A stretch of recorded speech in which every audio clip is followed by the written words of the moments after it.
대한민국의 증여와 상속. 겉으로는 가족 간의 사랑과 나눔처럼 보이지만 속을 들여다보면 그리 아름답지 않습니다. 1. 상속세 25년째 멈춰있는 제도. 상속세는 원래 고액자산가를 대상으로 한 제도였습니다. 하지만 지금은 중산층조차도 예외가 아닙니다. 2023년 기준 국세청이 결정한 상속세 건수는 8,000건을 넘어섰습니다. 이 수치는 단순한 통계가 아닙니다. 부동산 가격이 급등하고 물가가 폭등했는데도 상속세율은 25년 전, 즉 2000년의 기준 그대로입니다. 그때 30억이면 강남 아파트 10채를 살 수 있었습니다. 지금은 그 돈으로 25년 전 똑같은 강남의 아파트 한 채도 어렵습니다. 그런데 세금 기준은 변하지 않았습니다. 결과적으로 한국의 상속세는 OECD 최고 수준인 50%, 최대 주주 할증이 붙으면 사실상 60%까지 오릅니다. 상속받은 재산의 절반 이상을 세금으로 내야 하는 나라. 그게 지금의 대한민국입니다. 2. 부자들의 탈한국 숫자가 말하는 현실. 한국은 최근 5년간 전 세계에서 부자 순유출 상위 5위권에 이름을 올렸습니다. 인구 비율을 적용하면 세계 1위라고 보여집니다. 고액 자산가들이 세금과 규제를 피해 해외로 이주하고 있는 겁니다. 이들의 자본 유출은 단순히 개인의 선택이 아닙니다. 투자 자본이 빠져나가고 그 자본이 만들어낼 일자리와 세수가 같이 빠져나가는 것이죠. 정부는 여전히 형평성이라는 명분을 말하지만 결국 남는 건 세금의 빈자리와 경제의 공백입니다. 3. 증여세 예상치 못한 또 하나의 덫.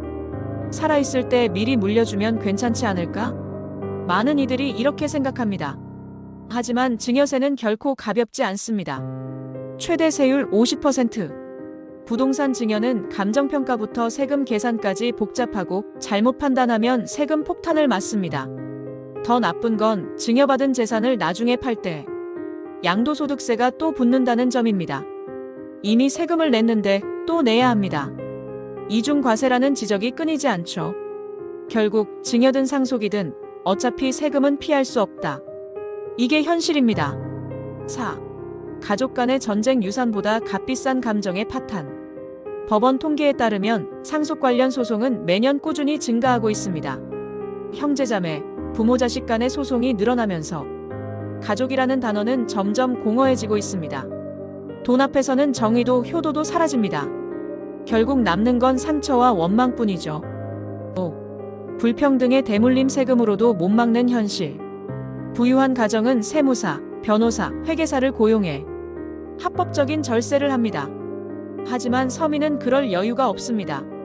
결국 부자는 더 효율적으로 자산을 지키고 가난한 사람은 세금과 제도에 막혀 아무것도 물려줄 수 없습니다. 이게 한국 사회가 만든 법적으로 합법적인 불평등입니다.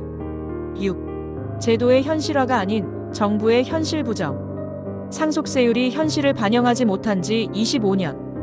그동안 정부는 단 한 번도 근본적인 개편을 하지 않았습니다. 부동산 가격은 4배, 5배가 뛰었는데 세율은 그대로입니다. 그 결과 상속은 세금 전쟁이 되었고 증여는 절세 전략이 되었습니다. 결국 정부가 만든 이 불합리한 제도 속에서 가족은 갈라지고 자본은 떠나고 국가는 점점 가난해지고 있습니다. 상속과 증여는 단순히 재산의 이전이 아닙니다. 그 사회가 얼마나 공정하고 얼마나 현실을 직시하는가의 척도입니다. 하지만 지금의 대한민국은 그 척도 앞에서 눈을 감고 있습니다. 세금을 걷는 나라는 많습니다. 그러나 시대를 읽는 세금 제도를 가진 나라는 되지 못하고 있습니다. 한국은 시대를 읽는 나라가 되기 위해 노력조차 하지 않고 있습니다. 2025년 10월의 현재입니다.